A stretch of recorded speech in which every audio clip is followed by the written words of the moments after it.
देखी रउआ जैसन उचित समझी वैसन करी, हमरा कौनो एतराज नहीं के। चला काजल। कहाँ? बिटिया अभी तहार उम्र ही का बा, ये पहाड़ जैसी जिंदगी कैसे कटबू तू? यही से हम फैसला कैले बानी कि हम तोहार दूसर बियाह करब। सुना बहू, बाबूजी के कहल तू मान ला। अभी तो बहुत जिंदगी पड़ल बा। आखिर बहू अकेले तू कब तक रहबू? कब तक? का बाबूजी बोझ लगता नहीं का बात कर रहा बारू बेटी? अरे बेटी तू हमार बात समझे के कोशिश करा। एक तो धन भाग हमार की तू हमरे घर में बहू बन के आयलू। हम कोनो आँख के काजल ना है कि आंसू के साथ बह जाई। अजय के नाम में हम अपन रूह, धड़कन सब कुछ कर देले बानी। हम अपन अंतिम सांस ले उनका इंतजार करब। हमार बात समझे की कोशिश करा।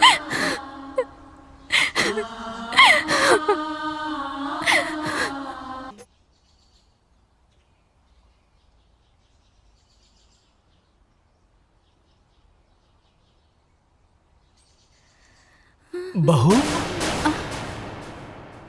ये तू का कर रहा बाड़ू बहू? अरे अजय अभी दुनिया में नहीं के, भगवान के उहे मर्जी रहे। अजय नहीं मरल बाबूजी, हमरा के पूरा विश्वास बा वो जहाँ भी हुई है हमारी मांग के सिंदूर उनका के खींच के ले आए। अजय के भाई तू ही समझावा बहू के। बेटी माजी, हमरा के विश्वास पा वो जिंदा हुए। हाँ बेटी, सब ठीक हो जाए। भगवान पे भरोसा रखा, सब ठीक हो जाए।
क्या कर रहा है?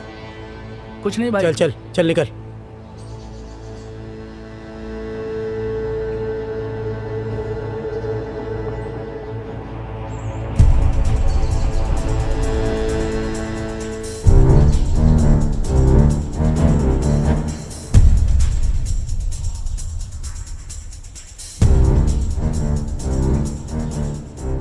क्या हुआ भाईजान? मुझे यहाँ पे क्यों बुलाए? तू वहाँ क्या कर रहा था? अरे भाईजान मस्त छमिया थे, नज़ारे ले रहा था। तेरा दिमाग खराब हो गया क्या? गलती हो गई भाईजान, दोबारा ऐसा नहीं होगा। कौन थी वो लड़की? तू जानता है क्या उसे? तुझे पता है ना हम लोग यहाँ किस मकसद से आए हैं? अगर तूने कुछ गड़बड़ की ना तो हम लोग जिंदगी भर यही जेल में सड़ते रहेंगे, समझ गया ना? क्या तुझे पता है? क्या पता वो लड़की जासूस हो सकता है वो लड़की हमारे बारे में जानने के लिए तुमको पटा रही हो। आइंदा ऐसी चीजों से दूर रहो। मैं बार बार नहीं टोकने वाला, समझे? जी भाईजान। आइंदा ध्यान देना। सिर्फ वो लड़की नहीं, और भी लोग हो सकते हैं जिनकी नजर हमारे ऊपर ही हो। हमें यहाँ बच बचा के रहना है और अपने काम को अंजाम देना है। किसी को भी भनक भी नहीं लगनी चाहिए कि हम कौन हैं और यहाँ पर क्या कर रहे हैं। जी भाईजान, जी भाईजान। समझे क्या? जी भाईजान। जाओ तुरंत होटल के कमरे में, तुम बाहर मत निकलना।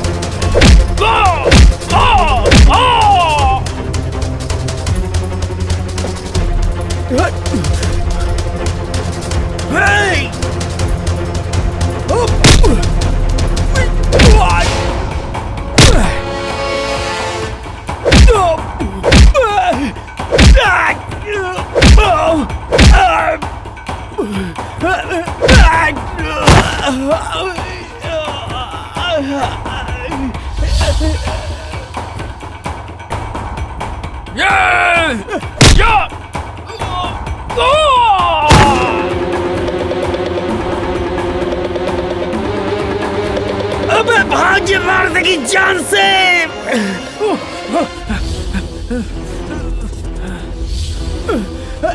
जल्दी भाग।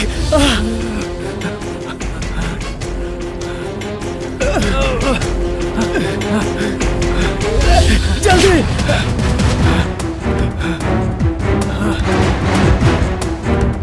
भाग, जल्दी भाग।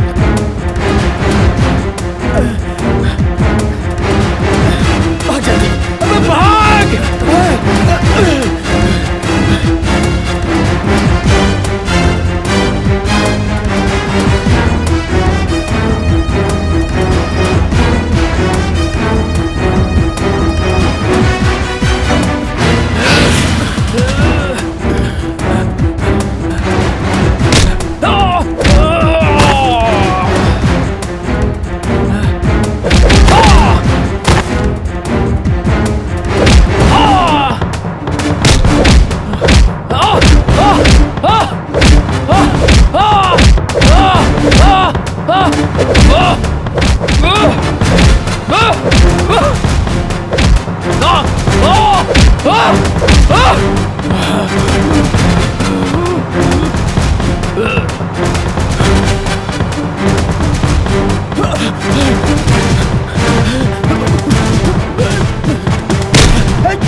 तू एजा?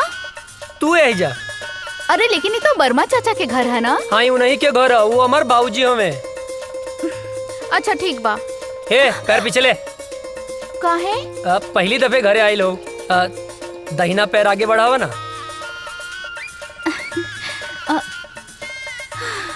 लेकिन अभी तक तो मिसेज अजय नहीं बनल। तब बन जाना, मना के कैले सा। हम तक कब से तैयार हैं। हमरा के इतना सस्ता में पटावल आसान नहीं खे। तो दहेज दे के ले आए, बाकी लाएम जरूर। यही घर में गांठ बांध ला। अरे अजय बेटा के बाबूजी ये आपसे ना मिले आयल बाड़ी। अरे तो तू एजा का खड़ा बाड़ा, अंदर आवा बेटा। अरे काजल बेटी प्रणाम चाचा जी। खुश रहा। अरे भीतर आवा। ना ना ना उ त बाबूजी आपके घरे बोलौले रहले ना। अच्छा? तो बस टाइम पे आ जाई उहे बतावे खातिर आइल रहनी। हाँ ठीक बा, आ जाए भब। चल तनी प्रणाम। खुश रहा। अरे रुका बेटी। हाँ अरे बुड़बक्के बाड़े का। हाँ बाबूजी। का कहले? अरे ना बाबूजी। हाँ हाँ ठीक बा, जाओ काजल का घरे छोड़ के आवा जाओ। चला।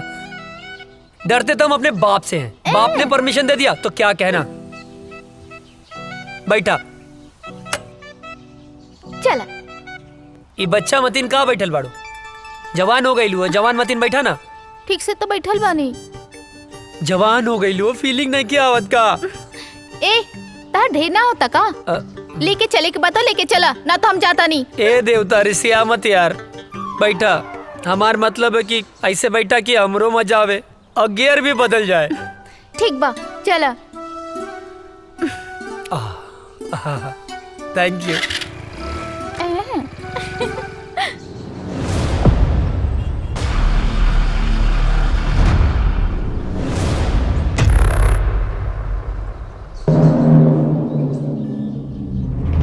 अस्सलाम वालेकुम। वालेकुम अस्सलाम। क्या खबर है?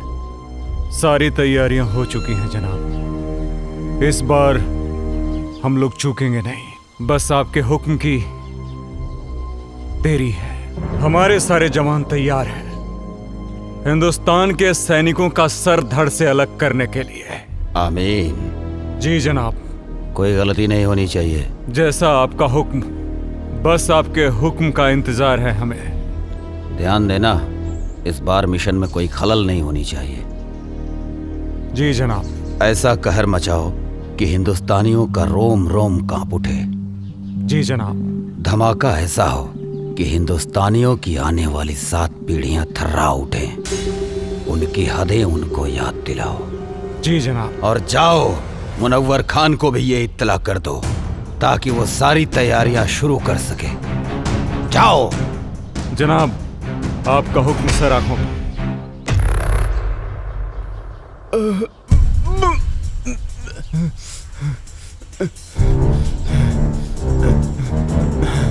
सलाम जनाब। इसको हमने इतना मारा लेकिन इसने फिर भी अपनी जुबान नहीं खोली। जनाब हम तब से इसे बहुत बेरहमी से मार रहे हैं लेकिन फिर भी ये कुछ बताने को तैयार नहीं है। अबे सुन पाकिस्तानी पिल्ले, मेरी उम्र से क्या अंदाजा लगा रहा है बे? हमारे देश के नौजवानों में इतनी गर्मी है कि तेरे जैसे पाकिस्तानी झेल नहीं पाएंगे। अब तो तेरी गर्मी निकालनी ही पड़ेगी मुझे। बहुत फड़फड़ा रहा है साले। सुन, मैं इसकी गर्दन काट रहा हूं और तू इसका वीडियो बना और हिंदुस्तान में भेज ताकि हिंदुस्तान में कोई भी मर्द पैदा होने से सैकड़ों बार सोचे। इस वक्त की सबसे बड़ी खबर, आतंकवादियों ने हिंदुस्तानी सैनिकों और उनके ठिकानों पर हमला करना शुरू कर दिया है। उन्होंने भारतीय सैनिक का सर कलम कर जय हिंद सर। जय हिंद सर, एक बैड न्यूज है। क्या है बैड न्यूज? सर, अभी भी इंटेलिजेंस से खबर मिली है कि आतंकियों ने हमारे ठिकानों पर हमला करना शुरू कर दिया है। अच्छा, तुम लोग थोड़े होशियार रहो। वहाँ पे हम अपने और सैनिकों को लगा देते हैं। उन देशद्रोहियों को उनकी औकात दिखा देते हैं। It's order. Okay sir.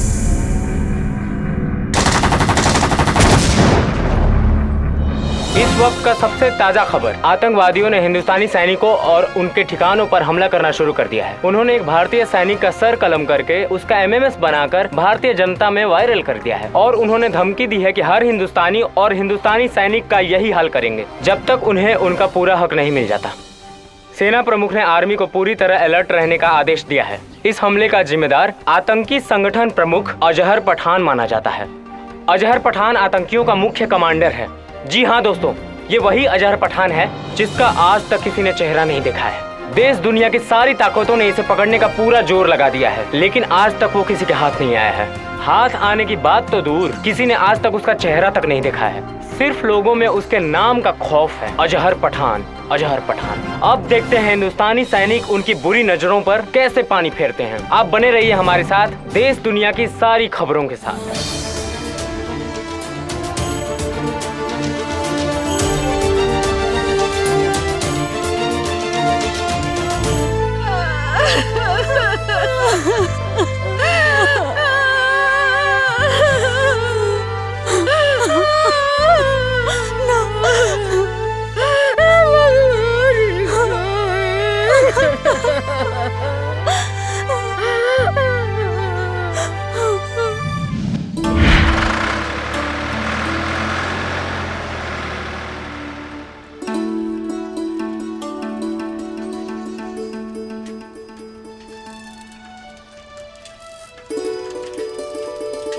Good morning भैया।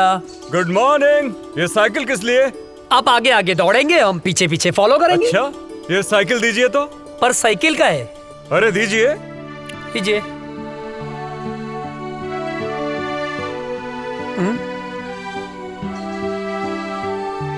चश्मा दीजिए जरा। चश्मा पर काहे? अरे दीजिए। बुढ़ौती में जवानी सूझेला। कैसे लग रहे हैं हम? एक नंबर भैया। अरे अरे बैठना नहीं है, फॉलो मी। ये भैया का ऑर्डर नहीं है, फौज का ऑर्डर है। भैया का ऑर्डर नहीं है, फौज का ऑर्डर है, बैठना नहीं है। अरे फौजी आप हैं, दौड़े हम का है। फॉलो मी, जल्दी करो वरना सजा डबल हो जाएगी। भैया गलत बात हो।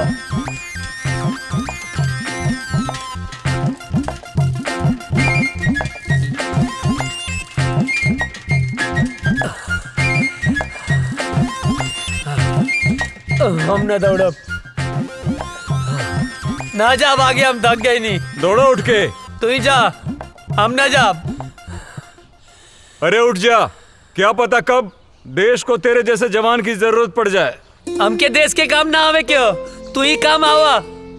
अरे पगले, शरीर में फुर्ती रहेगी, ताकत रहेगी तो कभी भी किसी भी समय किसी को भी झाड़ सकता है। गांव में हमसे केहू ना भिड़ेला, जे भिड़ेला पटक के चाप देला। हाँ। अच्छा ठीक है, उठ जा भाई। आओ बैठो, बेवकूफ कहीं का। लो चश्मा अपना दी। चल बैठ। हमार भैया।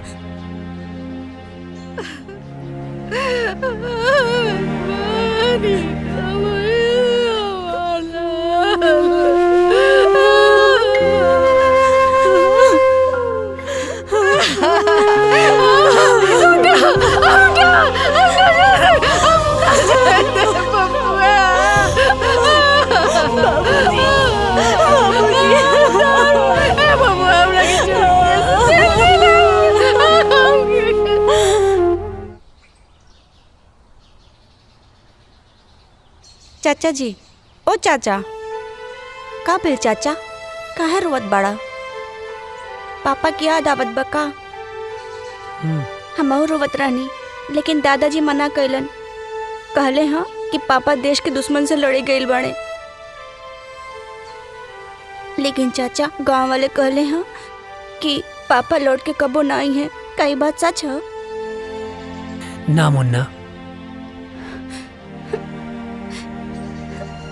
पापा जरूर आई हैं,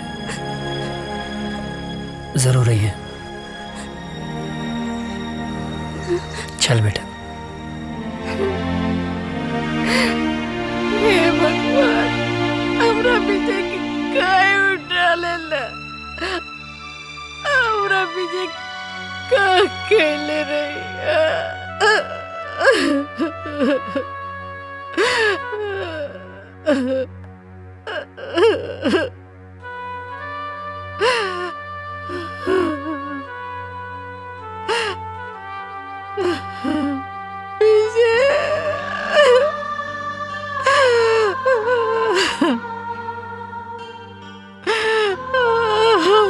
राम लखन की जड़ी टूट गई।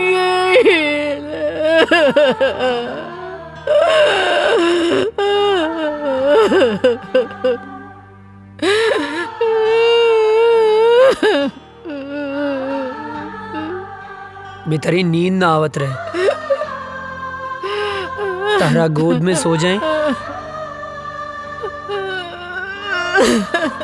ये सब का हो गया बबुआ, ये सब का हो गया।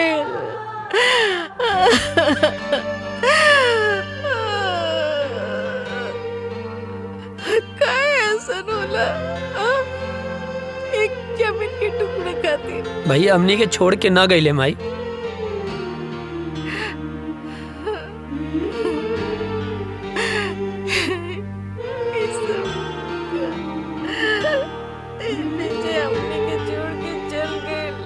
ना, ना माई, भैया हमनी के छोड़ के ना गईले, वो तो हमनी के दिल में बाड़े। हमरे तोहरे ये पूरा देश के जनता के दिल में बाड़े माई। शहीद के शहादत पर ना आंसू ना बहावल जाला, तू आंसू मत बहावा।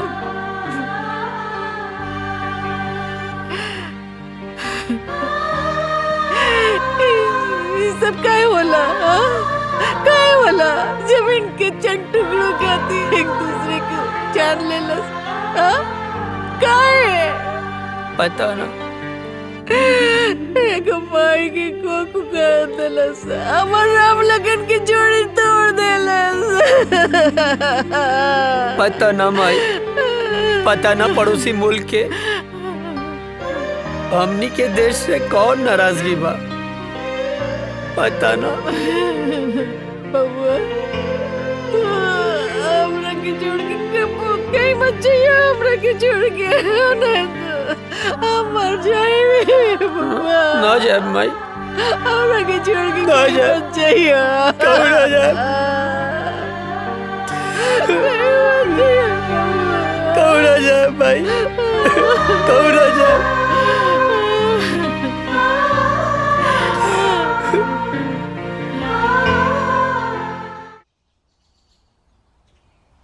केहू बा चिट्ठी आयल हो, केहू बा चिट्ठी आयल हो, चिट्ठी आयल हो। हाँ आवतानी। हैली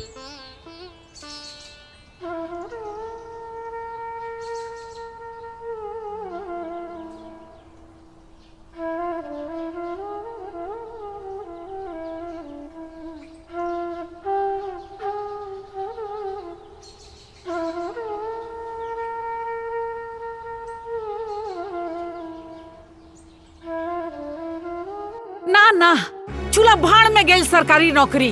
हाँ? एक बेटा तो शहीद हो गई, दूसरा बेटा के हम शहीद ना होके के देव। सरकार अपन नौकरी अपन पास ही रखी, कह देता नहीं। हाँ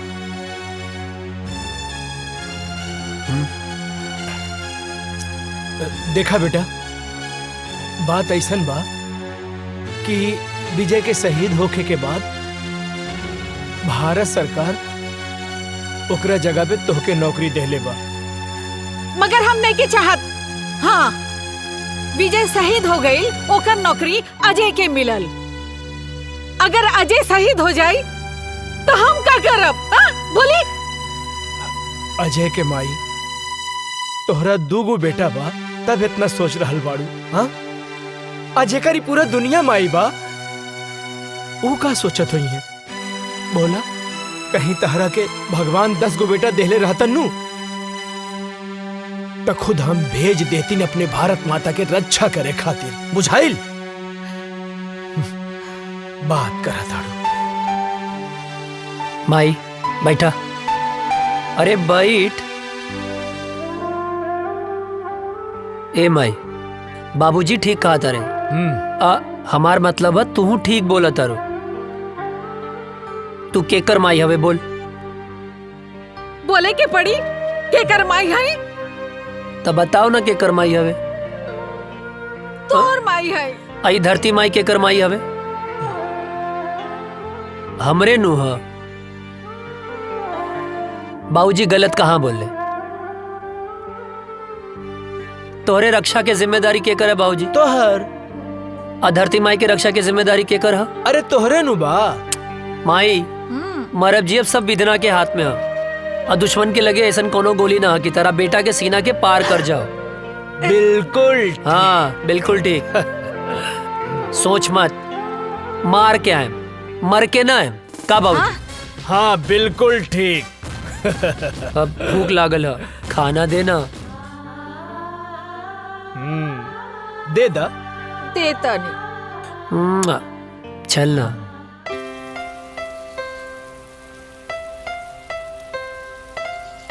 अजय, तोहार रेलवे में सिलेक्शन हो गई।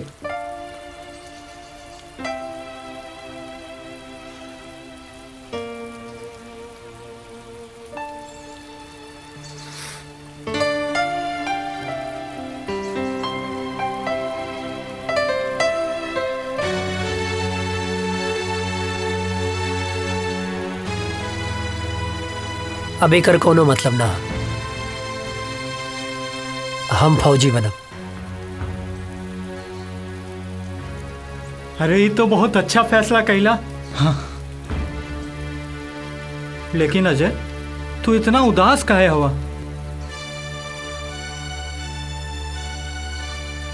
तोरा के विजय भैया के याद आवता ना?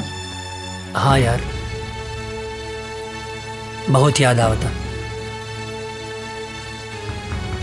अब ये उदासी के बोझा तू कब तक ढोईबा?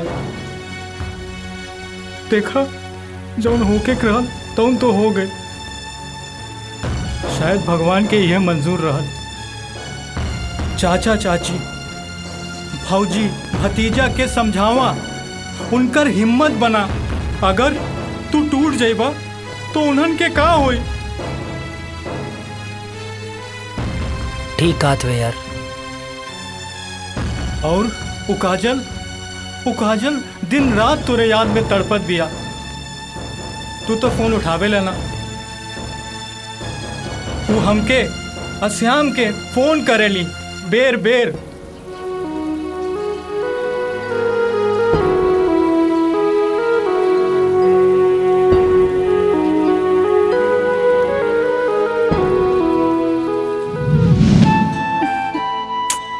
पता ना कहाँ रह गई ले। आवे दे बतावा तनी।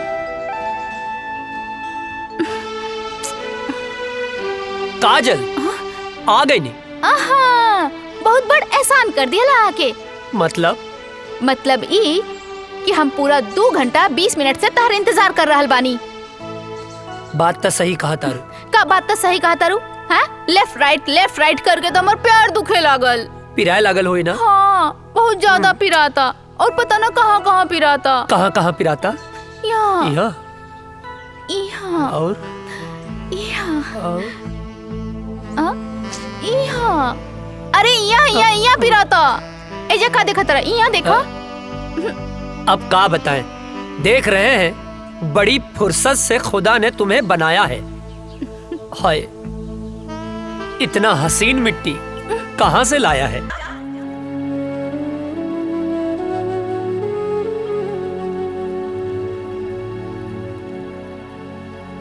अजय,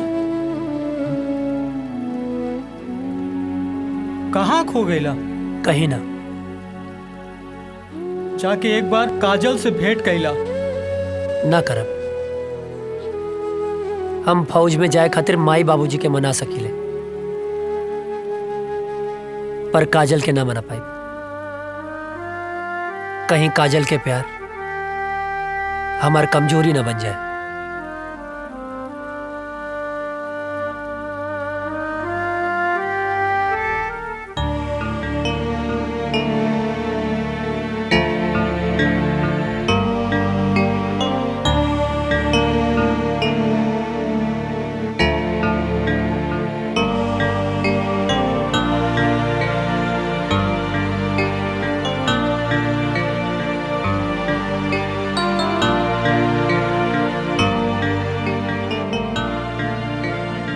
बबुआ, एक बार विचार कर ला। हम माई है ना? हाँ, हम अपन मन के ना समझा पाता नहीं। विजय के सदमा तो हम बर्दाश्त कर लेनी, लेकिन तो के कुछ हो जाए तो हम ना बर्दाश्त कर सकब। तो के तो खुश होके के चाहिए माई। हमके देश के सेवा करे के मौका मिलल बा। अब ऐसे ताक के ना हमके ब्लैकमेल मत करा। खुशी खुशी भेज ना यार।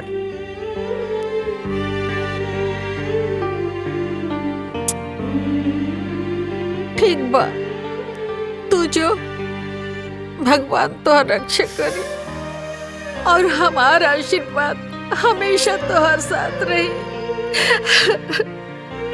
तोरा रक्षा करी, तोहरा ढाल बन के खड़ा हो जाए। माई माई हमके कुछ ना हो। तो के कुछ हो जाए तो मर जाए। अरे हमके कुछ ना होई बाबा, यकीन करा। जैसे तू माई बाड़ू वैसे धरती माई भी तो माई बाड़ी ना।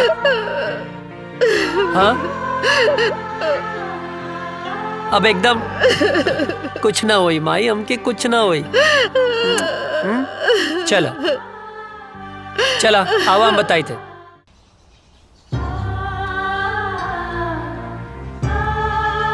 चला खुश रहें बाबू।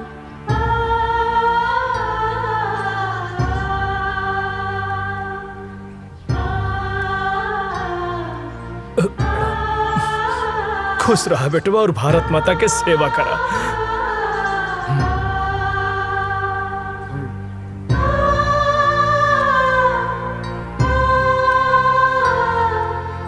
माई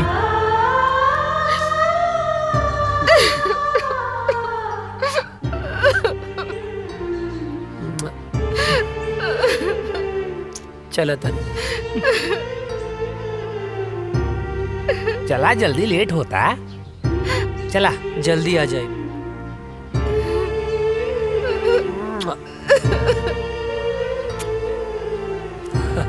चला श्याम चला। चाचू जय हिंद। जय हिंद।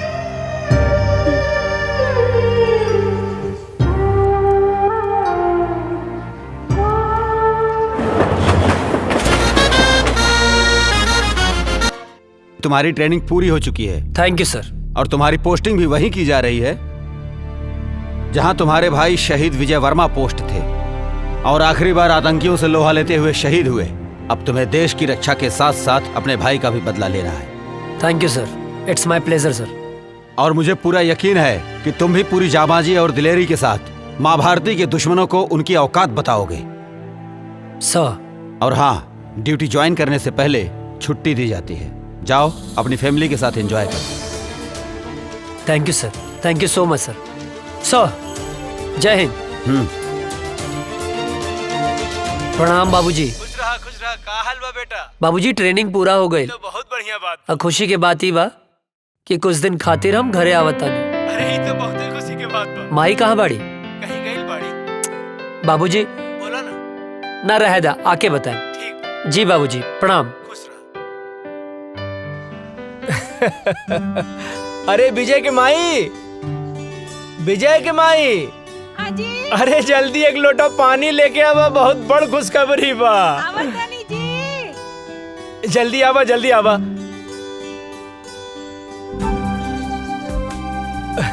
अरे लावा लावा। का खुशखबरी बाजी? अरे रुका भाई, तनी मीठ चाय पीले रहनी है। इला खुशखबरी ई बा, तू ना एहने देखा ना। बोली ना। हमारा अजय के ट्रेनिंग खत्म हो गई और काले वहाँ से आ रहल बा। भगवान, ये तो बहुत ही अच्छा खबर बाजी। बानू अब तू जा, अब बढ़िया बढ़िया हमरा बेटा खातिर आज से बनावे के तैयारी कर दा खाए खातिर। जा तनी हमऊ खाए। सुन लो, देखा कितना खुश हो गई।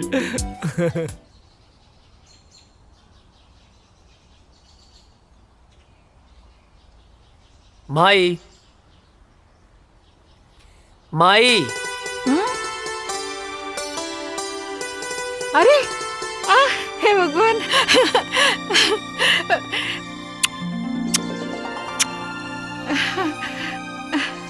अरे अरे ये का एकदम एकदम सुखा कैसे गल बड़ा? वहाँ कोनो प्रॉब्लम रहेगा? हाँ माई, बहुत बड़ प्रॉब्लम रहे। का जॉन पराठवा तू हमरा खातिर भेजत रहलू ना, वो हमार दुष्ट सूबेदार रस्तवे में खा लेत रहे। हट बदमाश। अरे हमार शेर बेटा आ गइल, वाह। अरे अजय के माई, खुश रहा खुश रहा। हाँ बेटा हमार शेर आ गइल। अजय के माई। हाँ जी। चीता के जाने लू? वो का होला? वो होला सबसे दूबर। हाँ? बाकी एक बात सुन ला, सबसे आगे उहे रहेला, जैसे कि हमार बेटा। चाचा हमारा खातिर कर ले लह। तोहरे लिए। श्याम। हाँ दे। इला। अरे भाई हम पाकिस्तानी ना, ही सब पाकिस्तानी लोग का का दाय करिए कर हा। पप्पी। अभी ना इधर। यार भी। हाय शाबाश। इले। इतना सा।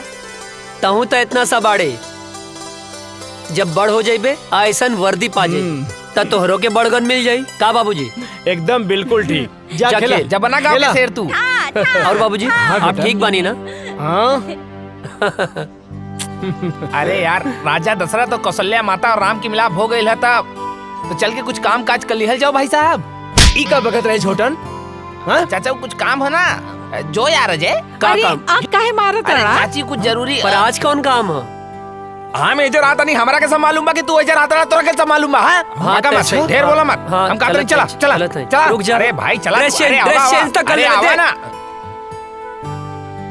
अरे चाचा जी रे पता ना कौन काम रहे रे? कौन काम?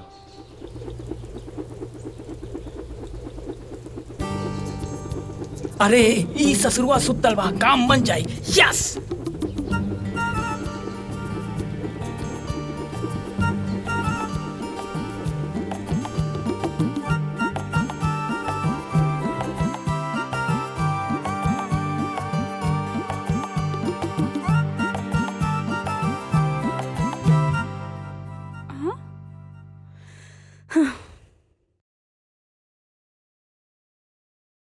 हे भगवान, कितना अच्छा सा झाड़ू लगावत हनी, फिर भी पता नहीं कहाँ से कागज आ जाता। हवा भी तो ना चलता।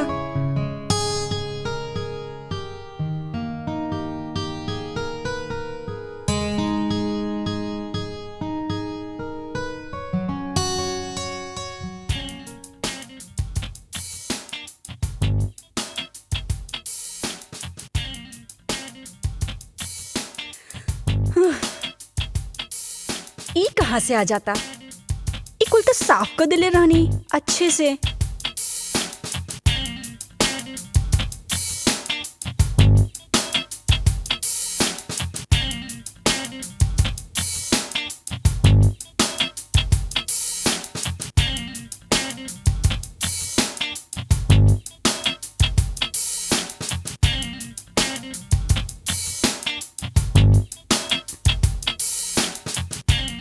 अरे रे हम बानी हम।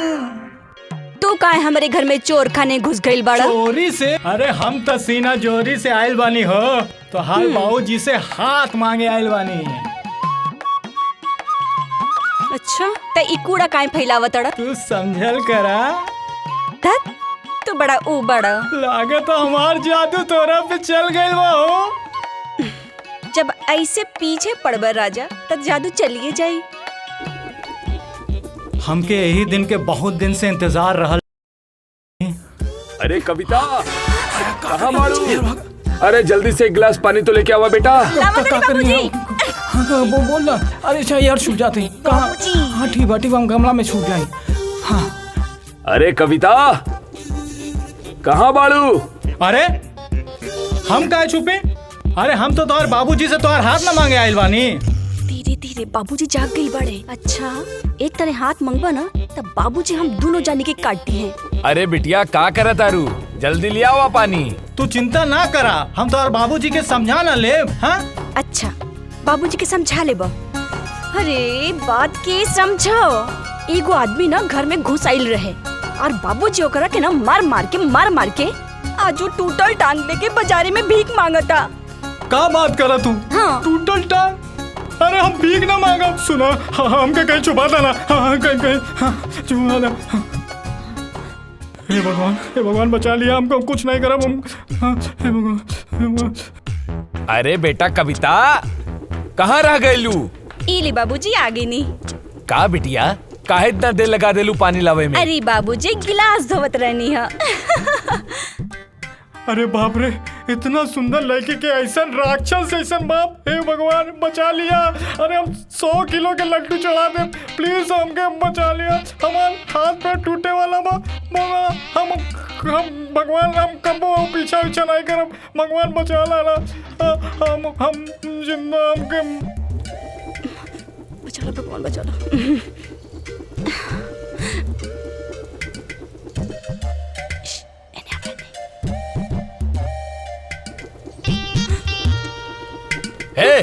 क्या हरे रुक, अरे कहाँ तानी रुक जो, अरे कहाँ भागा था, रुक, अरे कहाँ तानी रुक जो, अरे के बड़ा,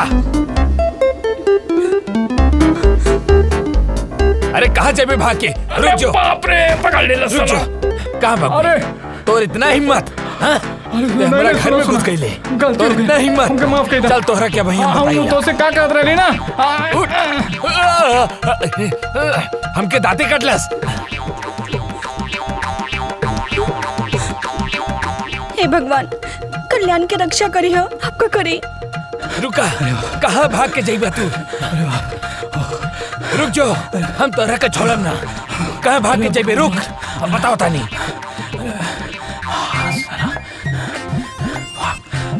भाग जल्दी भाग।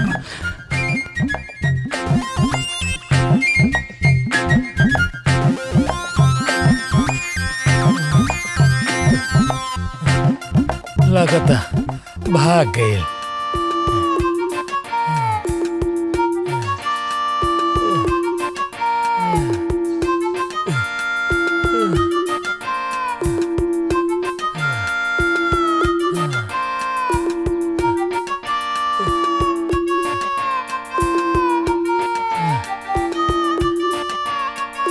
लगता भाग गए। खैर वो हमके चाहे जब मिली हम ओकरा के छोड़म ना, चाहे जब मिली हम ओकरा के छोड़म ना।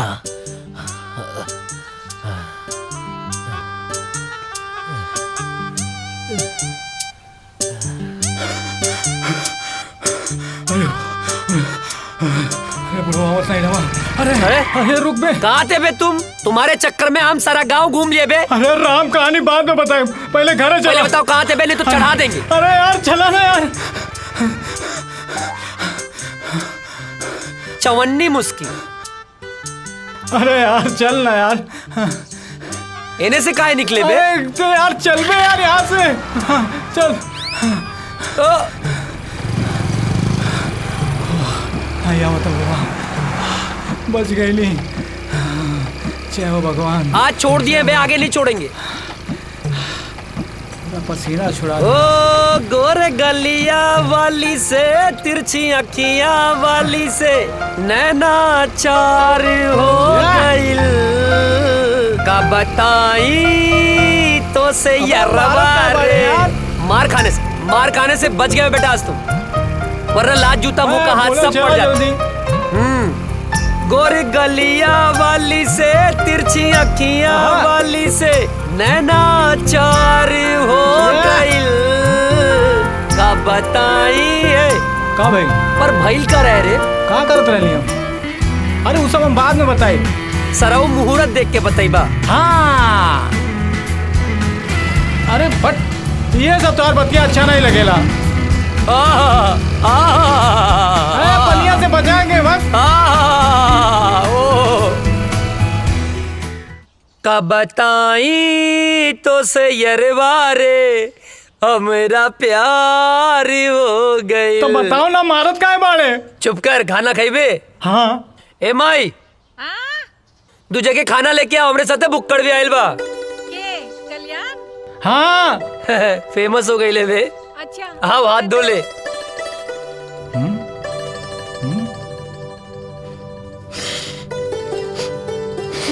ए हाँ जाके हाथ धो। अरे हमार हाथ तो साफ बा। साफ बा? सलून के पानी कितना दिन में बदले ले? जबले कीड़ा ना पड़ेला। अबे गंदा हो रहा। जाके हाथ धो। जाता ही।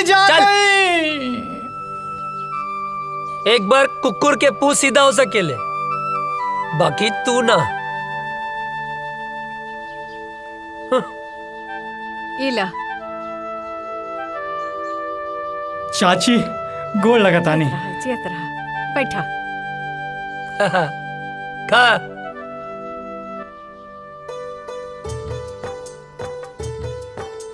ए चाची, हम तो ठीक बानी, बाकी हमार बड़की भौजी कहाँ बानी? माई के गेलवाड़ी। हाँ, यही से तो खाना हमके पकावे के पड़ा था। तनी अजय के समझावा, जल्दी से ब्याह कर ले। हमरो के हाथ पटावे वाली चाहिए ना। वो नैहर गईली, छुटकी बहू आ जाई तो हमार साथे हाथ पटाई ना। हाँ, और नहीं तो का। और वैसे भी बुढ़ापा में काम कहाँ पावेला। ढेर ना होता। नहीं, बहाव के रोक, गति के धीमा कर। हाँ। ओकरा के काहे धमकावा ताड़े? हाँ, हम सब बुझी ले। अरे हमार माई यार, ड्यूटी और ब्यूटी, नौकरी मिलते ही ब्याह कर ले। नौकरी मिलते ब्याह कर ले। हर चीज के एगो टाइम होला। अरे तो हम कवन बुढ़ाता नहीं। हाँ, कहाँ बुढ़ात हमें? ऐ चुप कर। माँ, आज ये तोर बाबूजी से हम बात करत नहीं, तोर ब्याह खातिर। माई चुप। खाना खो, हम पानी लेके आवता नहीं। सब तोरे वजह से भइल बा। अरे बढ़िया तो बा। अरे फौजी बनने से पहले फौजी मिल जाए। अरे सराउ, जिंदगी गर्द मत करा। अरे तब प्यार से बोलना। बहाव के रोक, गति के धीमा कर।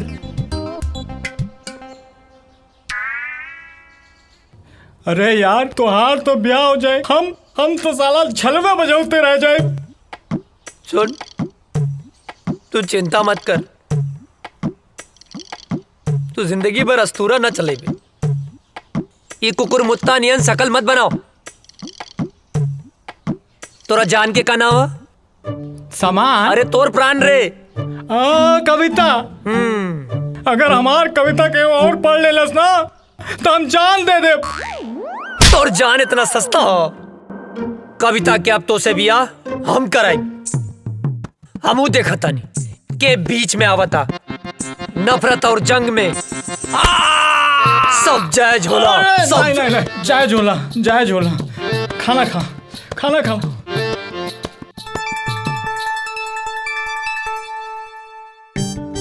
तू चिंता मत करिए। हाँ, नहीं करम, हम एकदम चिंता नहीं करम। माई, अरे पानी देना यार। सुना बिटिया, हाँ बाबूजी। हम जाता नहीं कुछ काम से। हाँ, थोड़ा ध्यान रखिए। हाँ ठीक बा बाबूजी।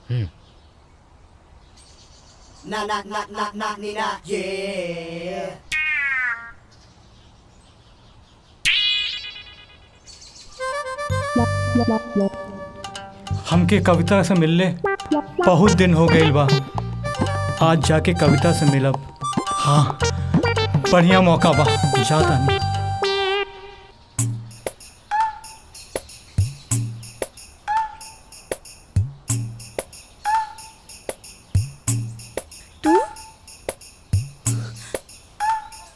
इतना दिन बाद?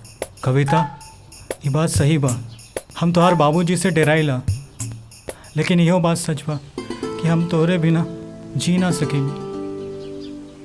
आज हम एगो फैसला कर ले बानी कि हम जियब चाहे मरब, लेकिन ब्याह तोहरे संगे करब।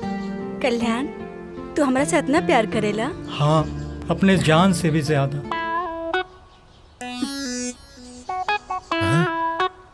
तोहरा के जान ही देवे के पड़ी।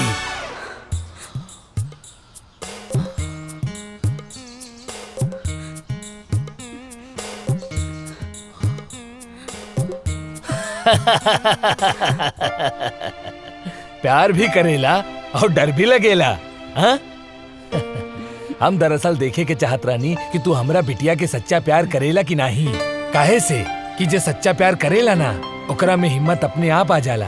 और आज हम बहुत खुश बानी कि तू सच्चा प्यार करेला और हिम्मत दिखौला। अब हम निश्चित हो गए बानी कि तू हमार बिटिया के ध्यान रखबा, ओकरा प्यार करबा। अरे अरे जुग जुग जिया बाबूजी। तेरी अखा का यो काजल कर देता है मैनू घायल।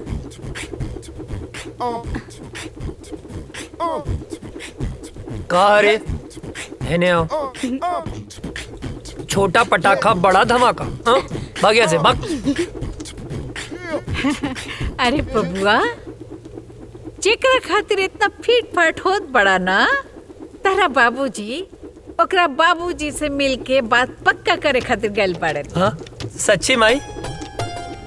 हम जाना तानी तोहार जान कहाँ अटकल बा। अरे अजय के माई, अजय के रिश्ता पक्का हो गई। हाँ, अब सुना तू एक बात कान खोल के सुन ला। दिग्विजय सिंह फौजी के बेटा के बियाह हट तनी घर के बढ़िया से एकदम जगमगा दिया। हाँ, ताकि लोग आए देखे देखते रह जाए। ठीक ना? हाँ ना बेटा? हाँ बाबू। हाँ, ठीक बा। Thank you Mai. Thank you बाबूजी।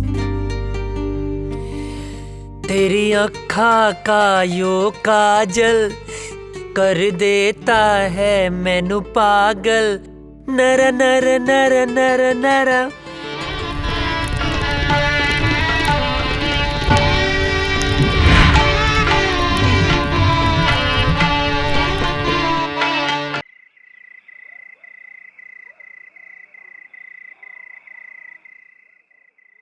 अजय, अजय। ए काजल, का भइल? काहे रोत तारू? तारा के लेवे खातिर कुछ जवान लोग आइल बड़े। वो काहे बदे? वो लोग कहते रे कि ऊपर से ऑर्डर बा, तारा के जाए के पड़ी।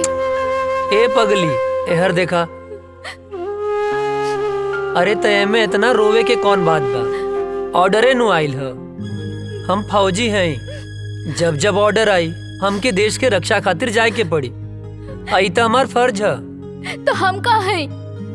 का हमरा खातिर तार कोनो फर्ज नहीं खे? देखा काजल, देश से अपन तुलना मत करा। एक जवान के लिए पहला फर्ज होकर यह रहेला कि वो पहले अपने देश की रक्षा करे। तू हमार प्राण हो। तुम्हार हर सांस हमरे सांस में बसेला। एहर देखा, हमार ताकत बना, कमजोरी मत बना। बनबू ना? हंसा, जाके हमार वर्दी ले आवा।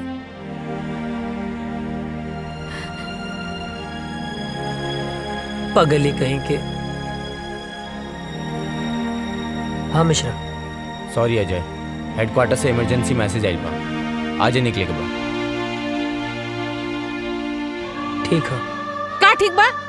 हाँ, का ठीक बा? आज ही तोर ब्याह भइल और आज ही ले जाए खातिर आ गेले, हम ना जाए देब। माई बात के समझल कर, इमरजेंसी मैसेज है। ना ना, हम ऐसा ना होके देब। अरे हमरा कटला से भी ना कटी। बाबूजी समझावा माई के, आज हिंदुस्तान के तरह बेटा के जरूरत बा। समझाई ना बाबूजी? का समझाई? अजय के माई, जेकर बेटा फौज में होला ओकर माई बाप के करेजा पे पत्थर रखे के पड़ेला। हंस के विदा करा बेटा के, हंस के घर वापस आई। समझल कर माई, हम फौजी हैं। हर बात पे रोल धोल ठीक ना होला। चला विशाल। अजय,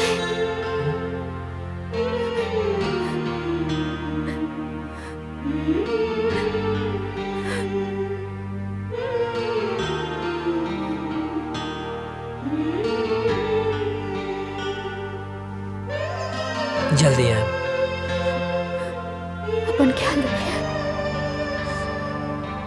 तू माई रोआ मत, माई बाबूजी के ख्याल रखिए।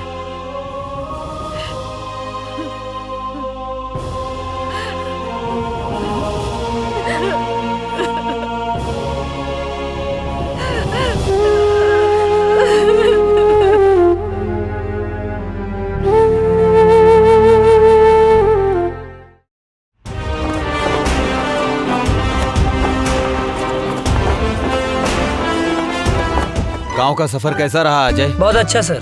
माँ और बाबूजी सब ठीक हैं? एकदम बढ़िया सर। चलो ठीक है, साइन करो और आज से ड्यूटी ज्वाइन सर।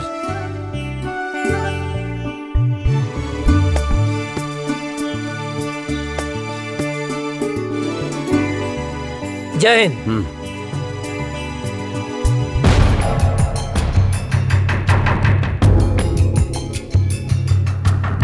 डाउन। सर, अचानक इमरजेंसी मीटिंग बुलाने का मकसद? अभी अभी गुप्त सूत्रों से पता चला है कि ये पाकिस्तानी आतंकवादी हमारे देश के खिलाफ साजिश कर रहे हैं। सर, वो घुस चुके हैं तो पकड़े भी जाएंगे सर। और वो एक बड़े प्लान के साथ गुजरात, राजस्थान और कश्मीर के भीड़ भाड़ वाले इलाके में बमबारी करने वाले हैं। बहुत जल्द वो लोग उस प्लान को अंजाम देने वाले हैं। वो किसी भी हद तक जा सकते हैं जी। और आश्चर्य की बात यह है कि हमारे देश के ही कुछ लोग उनकी हेल्प कर रहे हैं। हमें चौकन्ना रहना होगा। वो हमारे देश के किसी भी कोने में हमला कर सकते हैं, तो हमें उन्हें किसी भी प्रकार से रोकना होगा। अजय सर, तुम पूरी तरह से अभी अलर्ट हो जाओ। सर। राम सिंह, तुम ऐसा करो, सीमा से सटे जंगल के इलाके में बटालियन के लिए सारी व्यवस्था उपलब्ध कराओ। जय हिंद सर।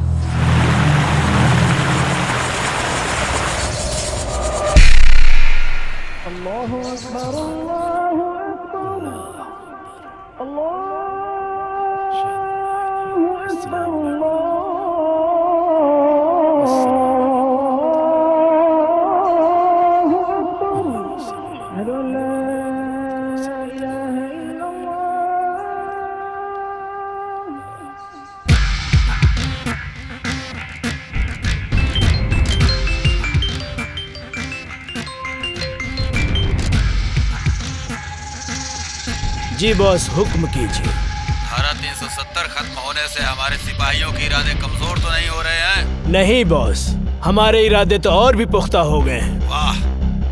कश्मीर हमारा था, हमारा है, हमारा ही रहेगा। इंशाअल्लाह। आगाज तो उन्होंने किया था, खत्म हम करेंगे। बहुत खूब, आमीन।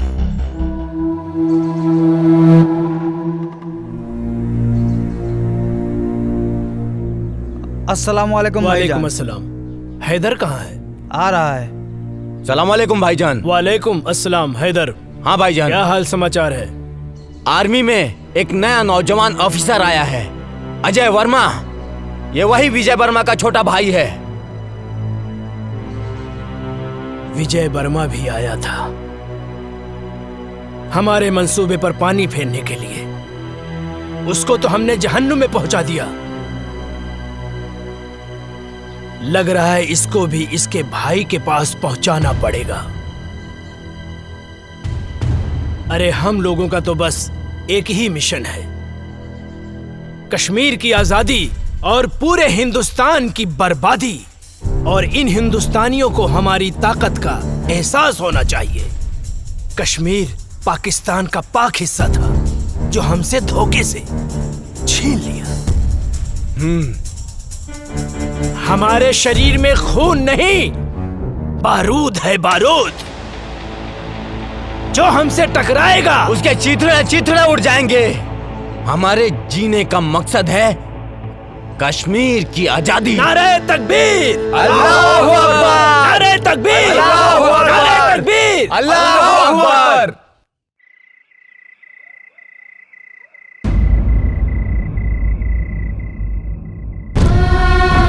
हे भगवान, हमारा सुहाग जहां भी होके सही सलामत होके।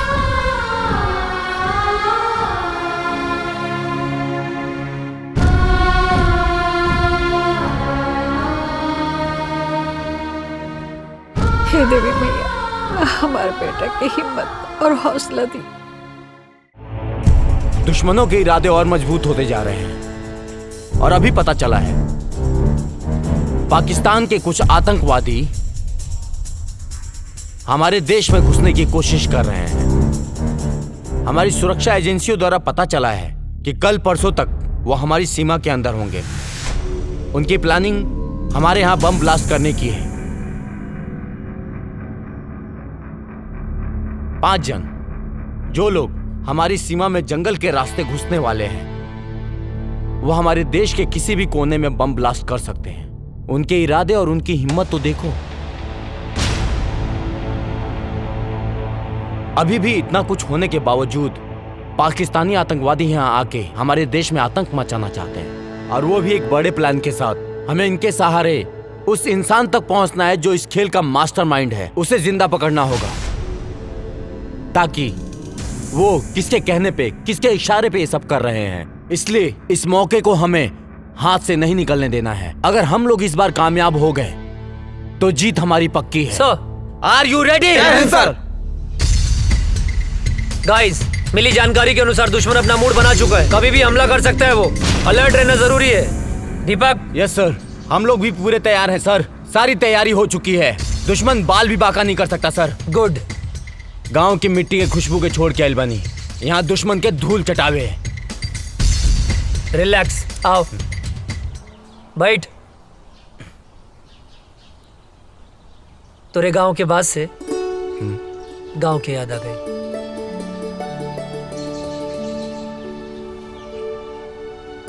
भाभी के फोटो का?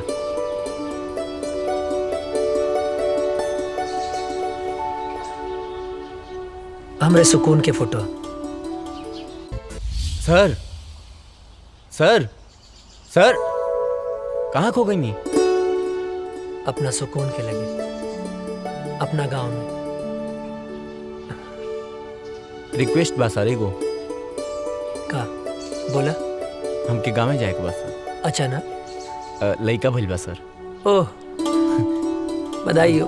थैंक यू सर। सर, बड़े साहब से कह के थोड़ा छुट्टी दिलवा दी ना। छुट्टी मिल जाए तो की छुट्टी। खुश? मुनव्वर, अब बॉर्डर क्रॉस करने का वक्त आ गया है। हिंदुस्तान की सीमा में घुसने के बाद के सारे इंतजाम हो चुके हैं। बस तुम्हें बॉर्डर क्रॉस करते वक्त सावधानी बरतनी होगी। चारों तरफ हिंदुस्तानी सैनिक गश्त करते रहेंगे। बहुत संभल कर चलना होगा। हिंदुस्तान में हमारे लोग तुम्हारा इंतजार कर रहे हैं। बस तुम्हारे वहां पहुंचने की देरी है। मुझे तुम पर पूरा भरोसा है। तुम वहां पहुंचने के बाद अपने काम को अंजाम जरूर दोगे। इस बार हम काफिरों को सबक सिखा कर रहेंगे। खुदा हाफिज।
चलो आओ, आ जाओ। यहाँ से 5 किलोमीटर दूर हमारे लिए गाड़ी खड़ी है। यहाँ से वहां तक जाना है और कुछ दिन हिंदुस्तान में रुकना है। हम अपने मिशन को कामयाब बनाएंगे, समझे? आओ जी।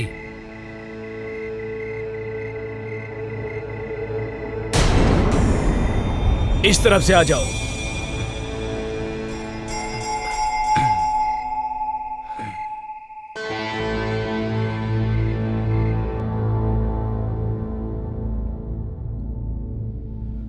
रुक जाओ। अब यहां से ना 500 मीटर दूर हिंदुस्तान की सीमा शुरू हो रही है। हमारी सीमा यहीं खत्म होती है और वहां पे हमारे लोग हैं। वहां जाने के बाद हम अपने लोगों के साथ मिल जाएंगे। आप लोगों को संभल कर चलना है, धीरे से, ठीक है?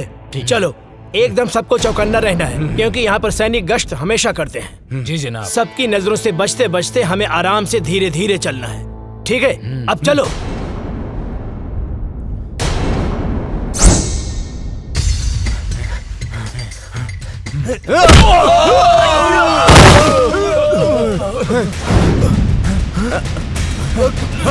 कहाँ गया?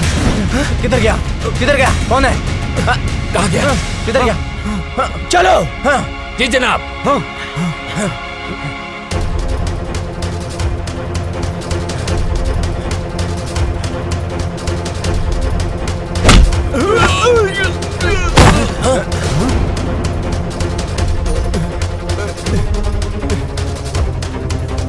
चलो चलो चलो चलो, हम अपनी सीमा में चलते हैं। आओ आओ जल्दी।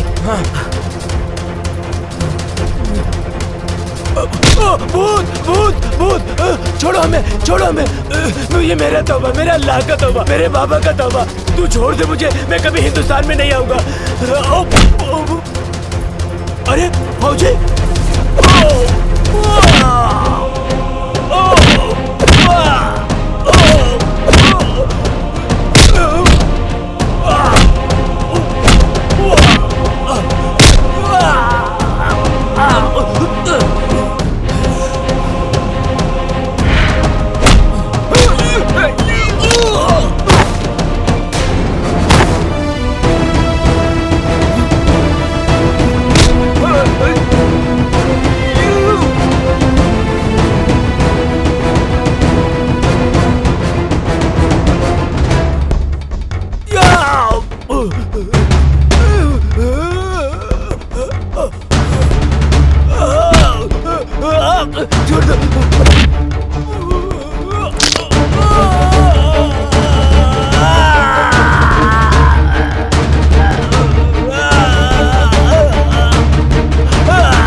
हिंदुस्तान जिंदाबाद बोल।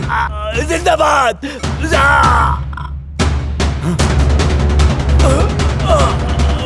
ना तुम लोगों का ईमान है, ना तुम लोगों का धर्म।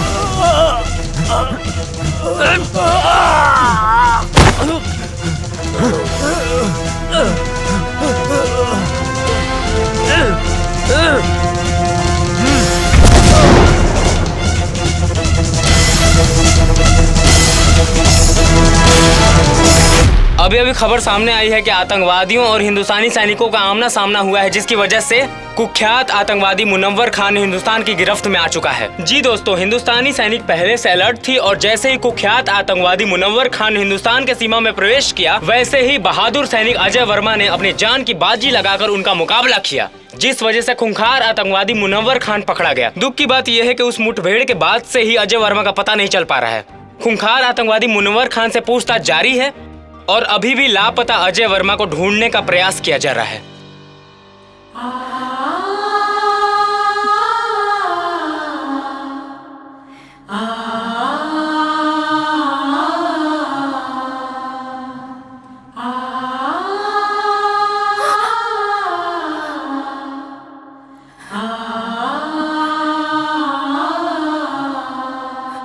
हे भगवान, हम सुहाग की रक्षा करिए।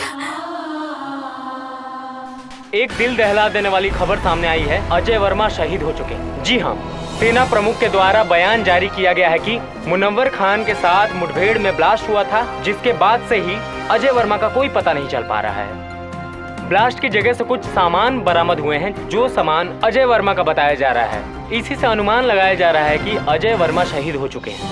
इससे पहले आतंकवादियों के द्वारा मुठभेड़ में अजय वर्मा के बड़े भाई भी शहीद हो चुके थे। अजय वर्मा को ढूंढने की बहुत कोशिश की गई, लेकिन कुछ पता नहीं चल पा रहा है। ब्लास्ट वाली जगह से अजय वर्मा के कुछ सामान मिले हैं, जिससे ये अनुमान लगाया जा रहा है कि अजय वर्मा शहीद हो चुके हैं। आप लोगों को एक जानकारी और दे दूं, कुछ ही दिन पहले आतंकवादियों के द्वारा हुए हमले में अजय वर्मा के बड़े भाई शहीद हो चुके थे। अब अजय वर्मा की इस खबर से पूरा देश शोक में डूबा हुआ है। सोचिए, अजय वर्मा के माँ बाप के दिल पे क्या बीत रहा होगा, जिनके दोनों जवान बेटे देश की रक्षा करते करते शहीद हो चुके हैं। अभी कुछ ही दिन पहले अजय वर्मा की शादी हुई थी।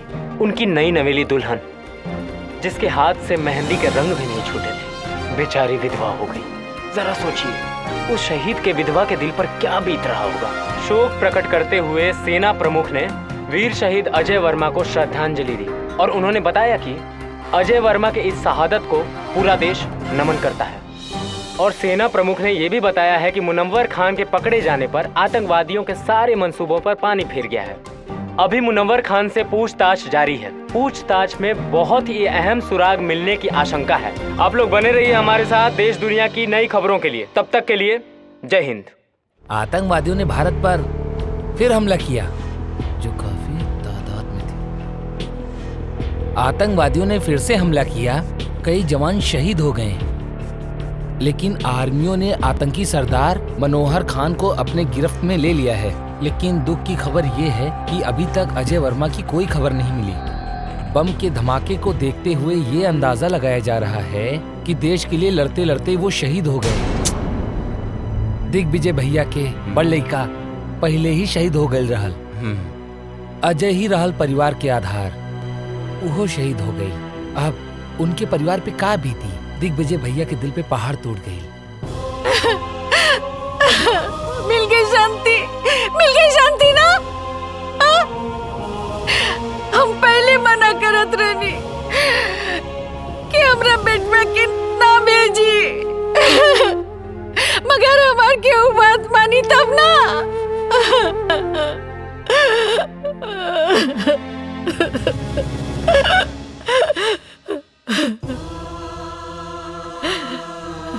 भाई, हमारे बेटा के लाश खेता दिखा दो। बाबूजी, विस्फोट इतना जोर से फैल रहा है ना, अजय के कुछ भी पता ना चलल।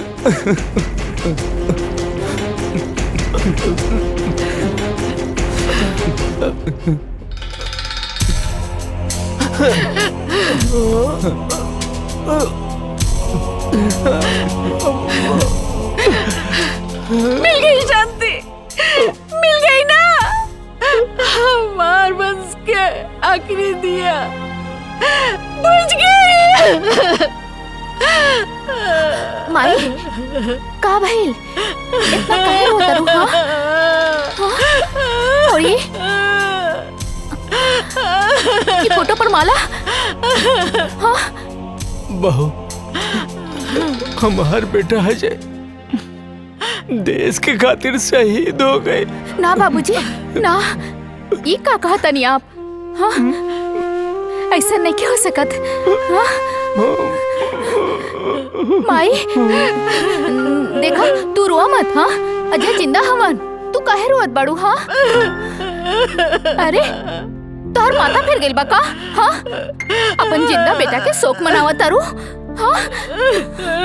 कहा तानी कि जिंदा बाड़े? हाँ? देखा, हमारा अजय के धड़कन सिर्फ हम महसूस कर सकता नहीं। हाँ? हमरा के इनका धड़कन महसूस हो रहा बा। नहीं मान सकत, अजय जिंदा हुआ। बहुत हिम्मत बता हरामी, लेकिन अब हमार दोस्त अजय जिंदा नहीं खन, शहीद हो गए बाड़े। शर्म नहीं आवत? हाँ? एगो फौजी होके एगो जिंदा फौजी के शहीद बोला तारा? शहीद हो गई? हाँ?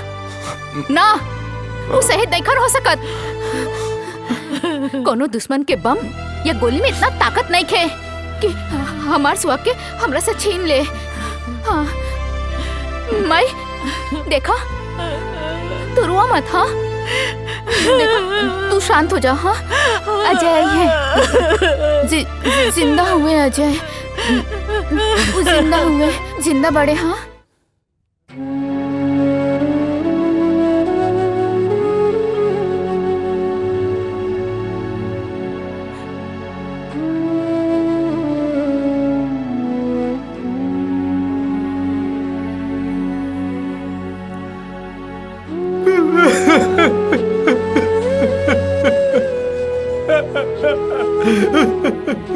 आजा भैया, आजा भैया, आतंकवादी हमला में शहीद हो गए। कल्याण मत रो, काहे कि ये भगवान की मंजूर रहे। भगवान इतना हृदय कैसे हो सकेले? चाची चाची रो रो के पागल हो रहे मालिक। और काजल मौसी के तुम पता ही नहीं भाई कि उनकर सुहाग गुजर गई। भगवान इतना निर्दयी कैसे हो सकेले? कैसे हो सकेले? अरे श्याम क्या करता ना? श्याम, अरे अंधेरा में कौन पढ़ाई करता ना बेटा? ए श्याम, अरे मचिसिया बना काजनी कहाँ थई लेबा?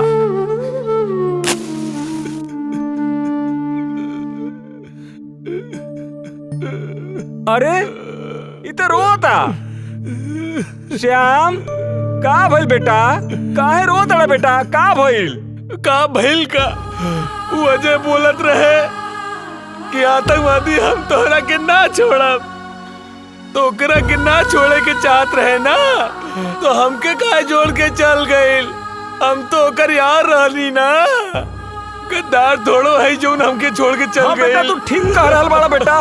बेटा मत रो बेटा, हम तुम्हारे साथ पानी बेटा, हम तुम्हारे साथ पानी बेटा, मत रो बेटा, चुप रह बेटा, शांत हो जा।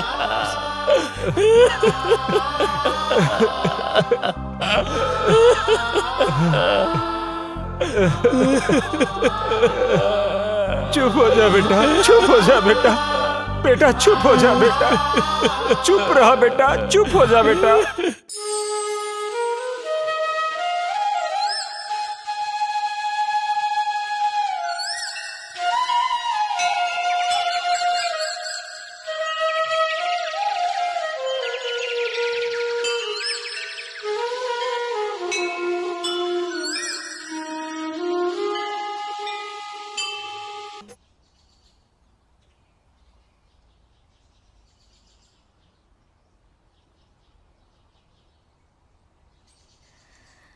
बहू, ई तू का कर रहा बाड़ू बहू? अरे अजय अभी दुनिया में नहीं खे, भगवान के उहे मर्जी रहे। अजय नैखन मरल बाबूजी, हमरा के पूरा विश्वास बा वो जहाँ भी हुई है हमारी मांग के सिंदूर उनका के खींच के ले आई। अजय के भाई तू ही समझावा बहू के। बेटी माजी, हमरा के विश्वास बा वो जिंदा हुए। हाँ बेटी, सब ठीक हो जाएगी, भगवान पे भरोसा रखा, सब ठीक हो जाएगी। रउआ बिल्कुल ठीक कहा तानी। देखी रउआ जैसन उचित समझी वैसन करी, हमरा कौनो एतराज नहीं के। चला काजल। कहाँ? बिटिया अभी तहार उम्र ही का बा, ये पहाड़ जैसी जिंदगी कैसे कटबू तू? यही से हम फैसला कैले बानी कि हम तोहार दूसर बियाह करब। सुना बहू, बाबूजी के कहल तू मान ला, अभी तो बहुत जिंदगी पड़ल बा। आखिर बहू अकेले तू कब तक रहबू? कब तक? का बाबूजी बोझ लगता नहीं का बात कर रहा बारू बेटी? अरे बेटी तू हमार बात समझे के कोशिश करा। एक तो धन भाग हमार की तू हमरे घर में बहू बन के आयलू। हम कोनो आँख के काजल ना है कि आंसू के साथ बह जाई। अजय के नाम में हम अपन रूह, धड़कन सब कुछ कर देले बानी। हम अपन अंतिम सांस ले उनका इंतजार करब। हमार बात समझे की कोशिश करा।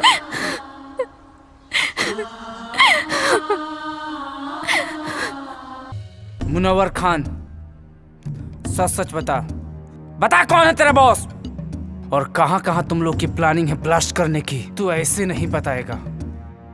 लगता है तुम्हें हिंदुस्तानी आर्मी का पावर दिखाना पड़ेगा। मुनव्वर खान, तू हिंदुस्तानी फौज के कब्जे में है। आज हिंदुस्तानी फौज तेरे साथ क्या सलूक करेगी तू सोच भी नहीं सकता है। बता सच सच, बोल तेरा बॉस कौन है? बोल बोल बोल।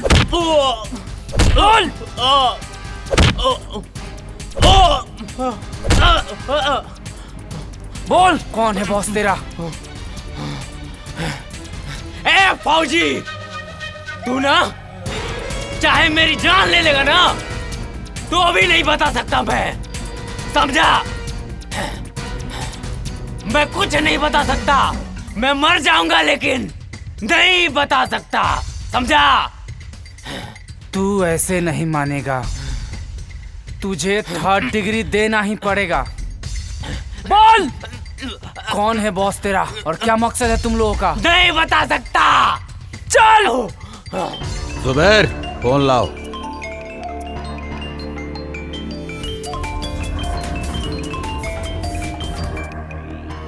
अजहर। जी जनाब। उन्होंने मुनव्वर खान को गिरफ्तार करके हमारे लोगों में और उबाल भर दिया है। जी जनाब। अब हम उन्हें उनकी औकात दिखा कर रहेंगे। उन्हें एक पल भी नहीं बख्श सकते हम। अब हमें खौलते हुए खून से नहीं, ठंडे दिमाग से काम लेना होगा। अजय वर्मा और उसका भाई हमारे ही किए हुए हमले में शहीद हुए थे। जी जनाब। दोनों भाई हिंदुस्तान और हिंदुस्तानी मीडिया के लिए हीरो हैं। अब हमें लोगों के इस इमोशन को अपना हथियार बनाकर मुनव्वर खान को छुड़ाना पड़ेगा। जी जनाब। हम उसकी माँ को किडनैप करके पाकिस्तान लाएंगे और फिर हिंदुस्तान की फौज और सरकार को जी जनाब अपनी इज्जत बचाने के लिए मुनव्वर खान को छोड़ना ही पड़ेगा, नहीं तो लोग सड़कों पर आ जाएंगे। सलाम अलैकुम।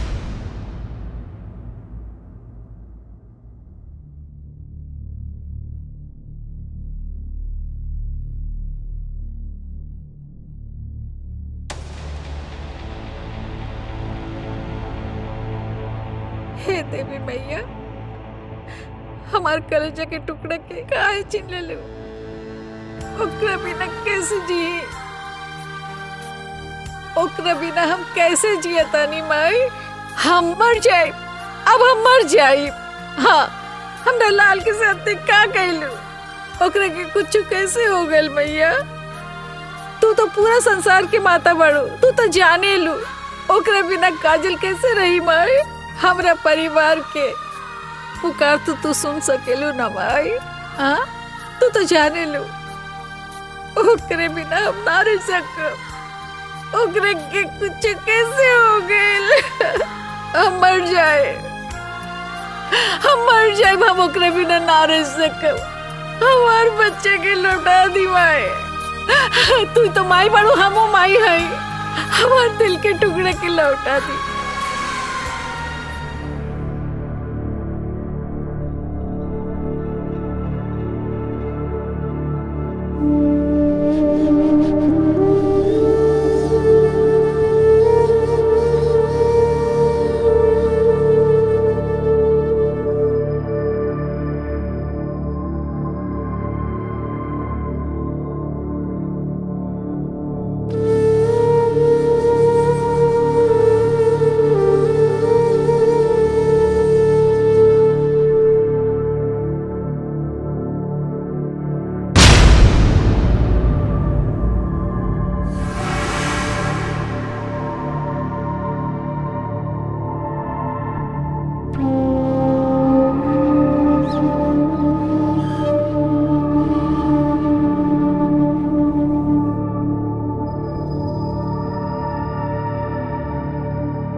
कौन जगह?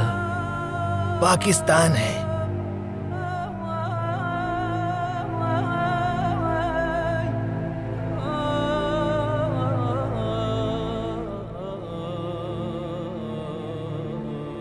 हम यहाँ कैसे हैं? कल मैं जंगल गया हुआ था तो वहां पर मैंने देखा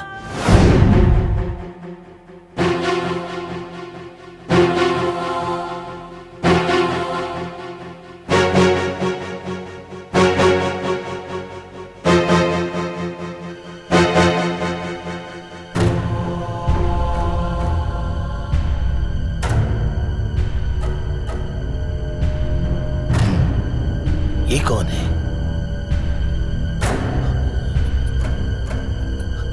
ये तो ऐसा लगता है जैसे हिंदुस्तानी है। ये फौजी लगता है।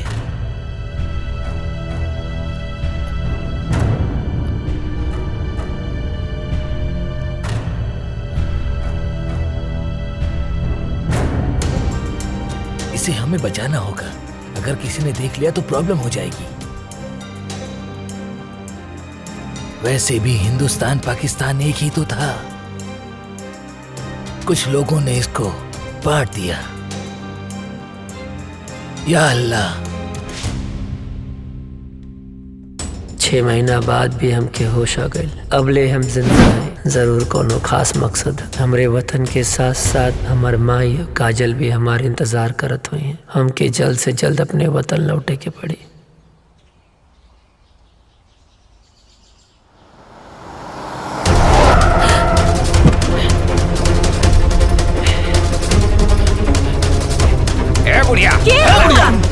अरे हमरा के कहे पकड़ा था? अरे छोड़ा। हम का कहनी? हमरा ले जाता रहा। अरे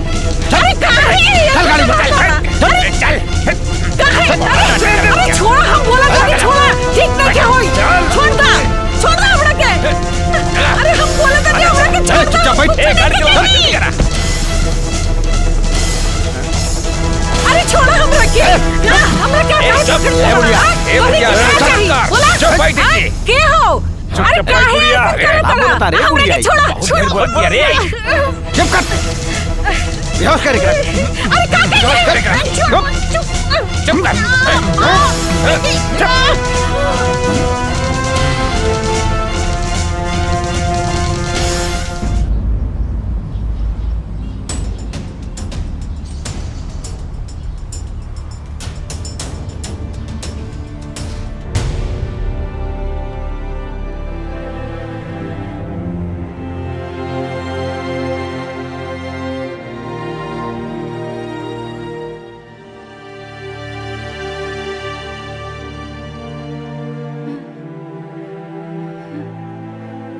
ये हम कहाँ बनी?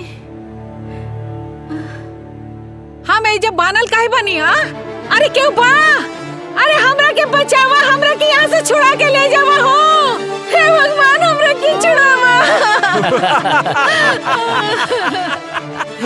अरे हमरा के बचावा इन लोगन से।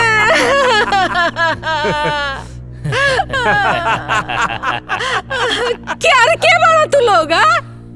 काहे के हमरा के यहाँ ले आल बड़ा? का कहने वाली तोरी के? चुप बुढ़िया।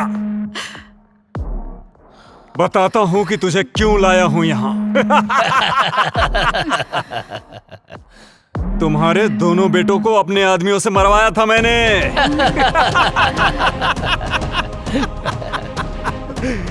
सुन, तुझे मैं किस लिए लाया हूँ वो मैं तुझे बताता हूँ।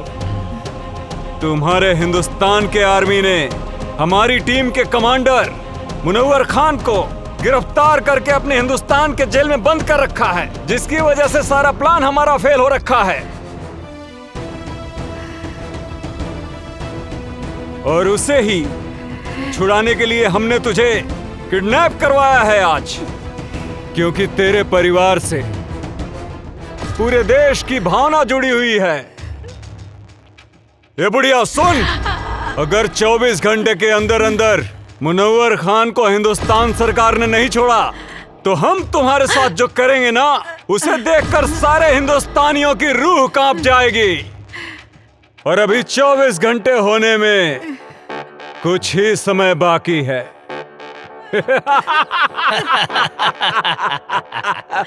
इधर वक्त खत्म हुआ और तुम्हारा वीडियो वायरल।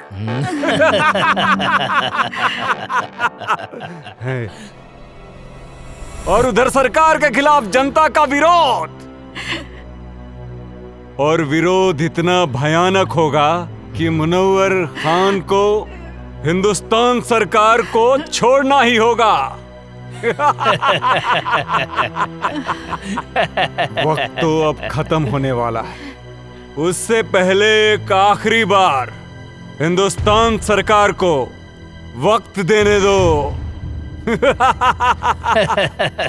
भगवान तू लोग के कभी ना माफ करिए। हाँ दरिंदो, हमरा के छोड़ी, हम बेकसूर बानी, हमरा के काहे पकड़ के रख ले बड़ा।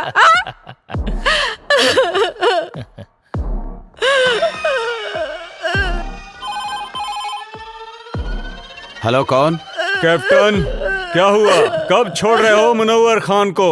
वक्त का ख्याल करो। तुम्हारे पास अब सिर्फ 30 मिनट बचे हुए हैं। और सुन,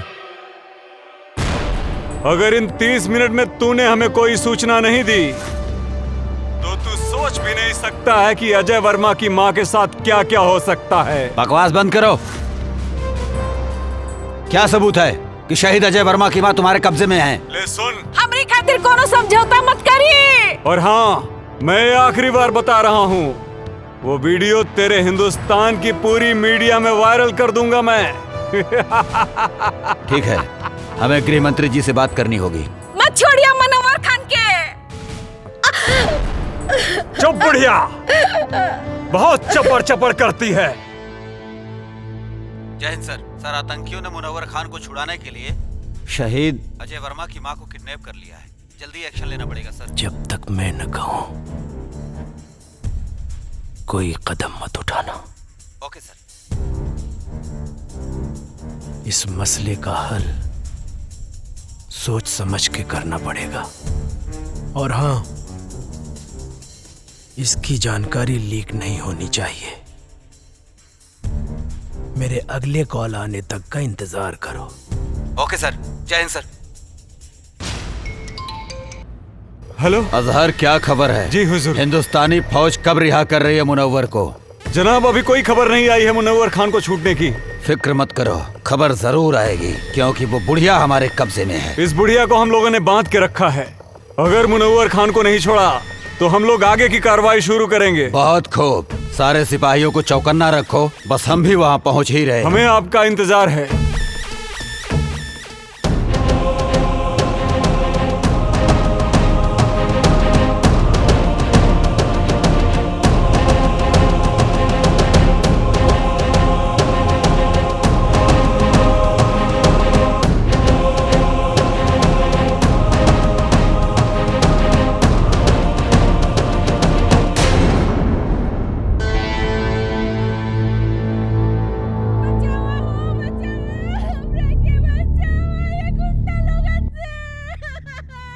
इ तो कोनो लड़की की आवाज लागत बा।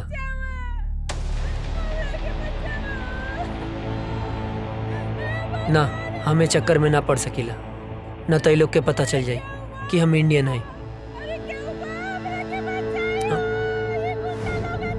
लागत है ज्यादा मुसीबत में बाड़ी।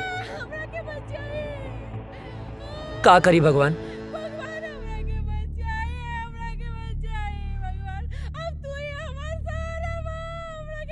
केहू के भी बहन बेटी हो सकेले,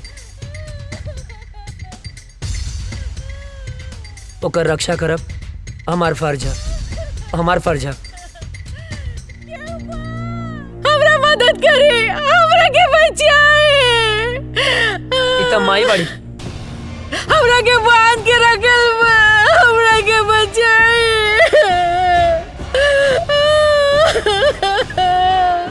हम का करी माई है।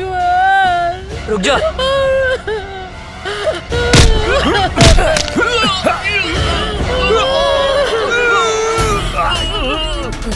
अजय!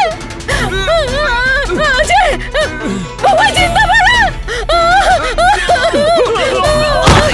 हे भगवान! लगले!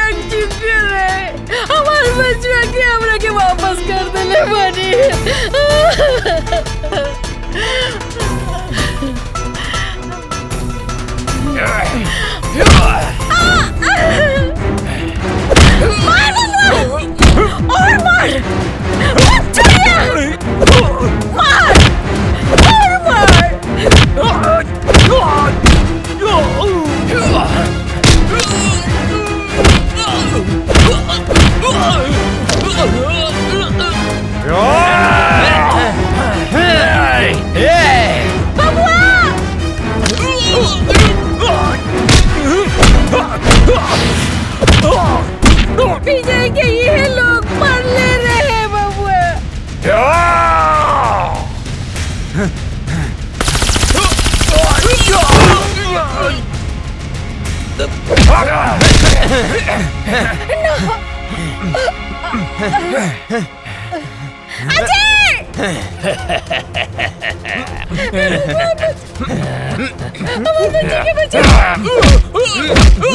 मत छोड़िए, हम एक फौजी के माई हाई।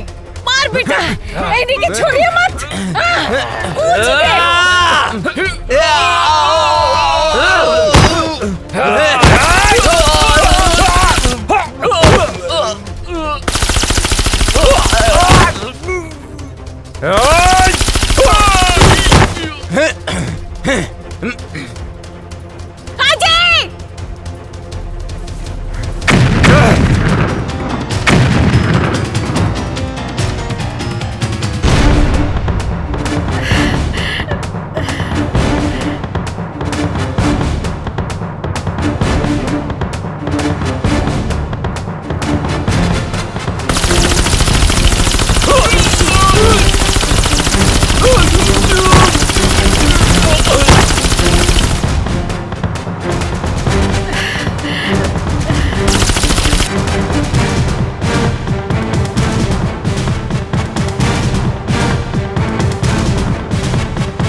बिना वजह छेड़ते नहीं, और कोई हमें छेड़े तो उसे छोड़ते नहीं। फाड़ दे कलेजा दुश्मन के घर में, हिंदुस्तानी उसे कहते हैं।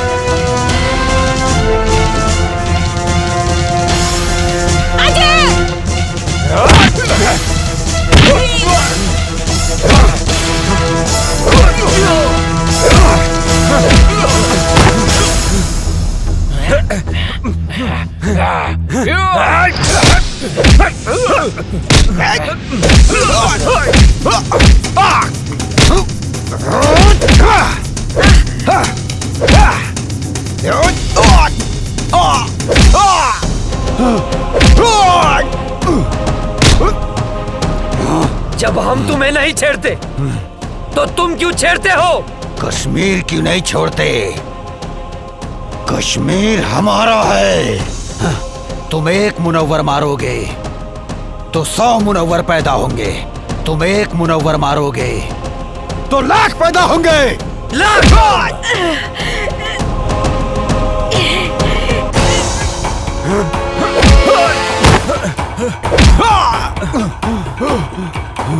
भेजे में शांति से बात घुसती नहीं है क्या? ए काफिर, तेरा भाई भी आया था यहाँ। मैंने मारा उसे, वो भी बम से उड़ा के, समझा?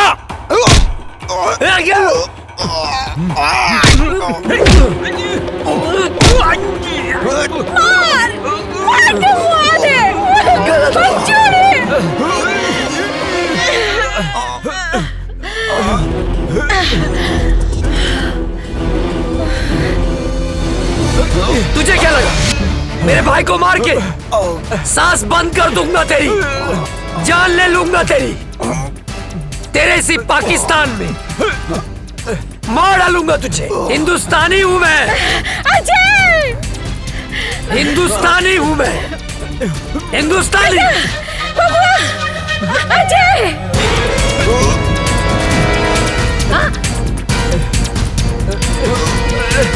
बेटा,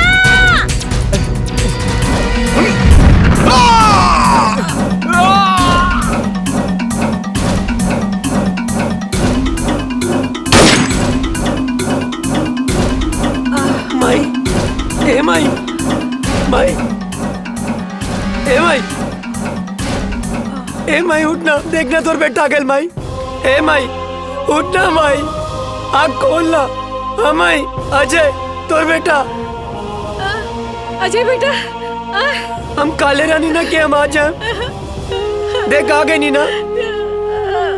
कहाँ रहला माई के छोड़ के इतना दिन?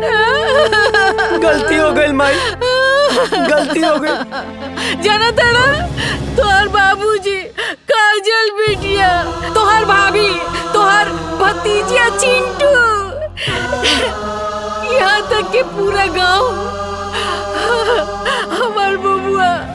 हमार बबुआ के हमारा अजय के इंतजार करत रही। बेटा तू हमने के छोड़ के कहाँ गई? कहीं न जाए माई।